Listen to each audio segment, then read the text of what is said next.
Hi, I'm Caitlin Glennan, class of 2014, and I am here to talk to you guys a little bit about salary negotiations. So just a little bit about my background and why this is something I'm speaking on. I'm actually a certified global career development facilitator, and I work in the career services office at a university in New England.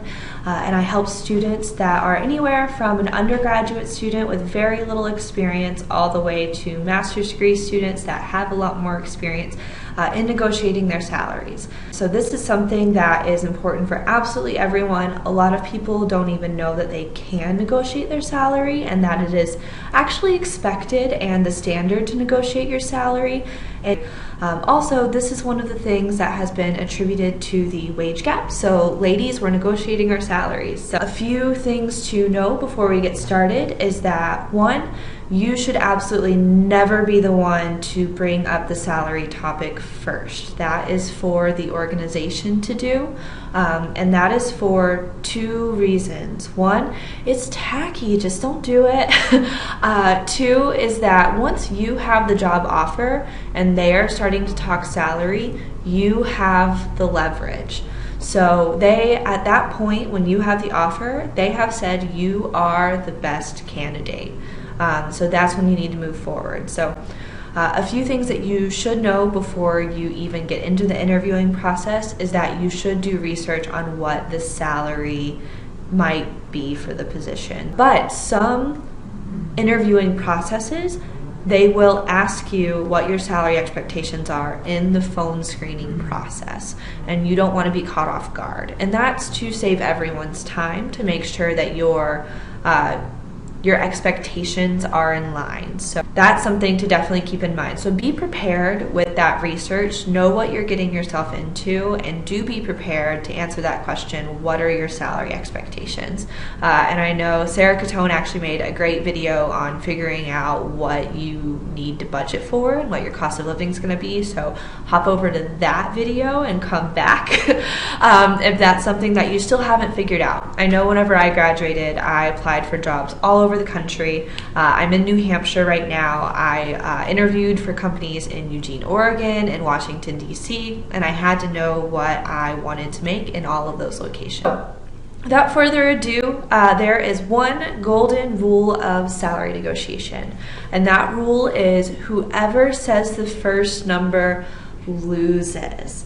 And there's a few reasons for that. So you are a job seeker, and I say to you, we love you, you're great, you're awesome, we'd love to bring you on board. What are your salary expectations? Let's say you've done your research and you know you need to make $37,000 a year to survive, and you tell them $37,000. Well, they'll say, perfect, we can do that, $37,000 it is. You have no idea that that person on the back end has been authorized to offer you up to $45,000 for that position. And you don't even know that, but they're meeting your expectations, but you're going to start the job and find out, wow, other people started at a higher rate than you did. So there's a few ways to get around being the first person to throw out a number. I always say the best way to get out of giving a number whenever they say, what are your salary expectations, is to ask for a range. So a perfect thing to do is to say, thank you so much for offering me the job. I'm so excited to join your organization. What's the typical range for a position like this? The person you are negotiating with is going to do one of two things. So the first is that you might be in luck. They might give you the range. And we'll talk about what you do if they do actually give you the range. The second thing that they might do is they might toss it back to you. Oh, the range is really broad, it's really open. What were you expecting? Because you have to remember that recruiters also know the rule about don't give the first number.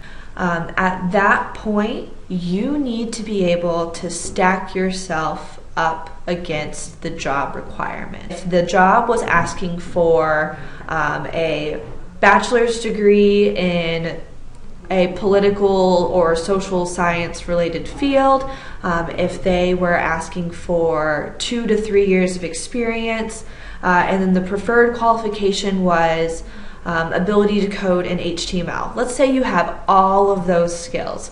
What you could then say is, well, you are looking for somebody who had a social science degree, 2 to 3 years of experience. I know that you're hoping to get somebody that could code in Excel. And I know that your organization is looking at being a little bit more data-driven, and I actually have a lot of experience working with data and in a data-driven environment. So because of that, I would like to see myself a little closer to the top of your range, since I both meet and exceed the qualifications. That is another way to ask them what that range is, what that number is, without you giving them anything firm. So hopefully at this point they come back to you and they say, well, somewhere around the top of our range would be between 42 and 45. Is that something that you would be willing to consider? At that point you say, yes, I'd love to see myself at closer to that 45 number.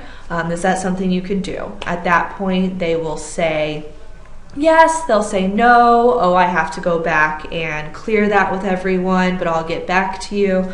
Let's go back to the first scenario where they do initially give you the range. At that point, you should also be able to stack yourself up against the job qualifications. And you always want to try to shoot for the top half of the range, knowing that you will always meet in the middle. So you would do the same thing. You would say, I have skill X, Y, and Z. You are looking for X, Y, and Z. I think that I am worth the top of your range, whatever those numbers may be. And then you see what they say. There's always a downside where they might say no. You can get creative with your compensation package. So your compensation package is not just money. So it can be a professional development stipend. It can be a travel stipend. It can be a bonus. It can be a relocation assistance package. If you are moving from Lynchburg to Seattle, Washington, ask them to help you with your moving expenses. Ask them if they help you with housing.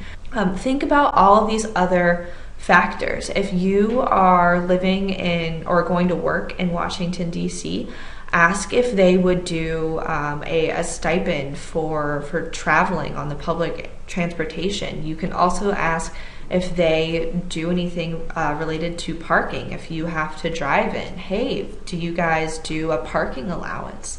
Or do you guys have a garage? I know here where I work, I get $1,000 a year for professional development that I can use to get certifications, and I can go to conferences. I can do all sorts of things that make me more marketable in the future, and those are just as valuable to me as salary. So those are things that you can do. If they say no and don't want to budge on their number, this is the firm number, this is what we always bring people in at, you have to be prepared to say yes or no. So I hope that this has been a little helpful. Again, everyone should negotiate their salary. It is common standard practice. Almost everyone in HR has been told this is the range that you are allowed to offer a candidate. It's the person in HR's job to get you to the bottom of that range. Don't let them do it. And also, close the waist grab, ladies. Let's negotiate salaries. So it's been really great telling you guys a little bit about salary negotiation. This is something that I do almost every day, so I hope somebody finds it helpful.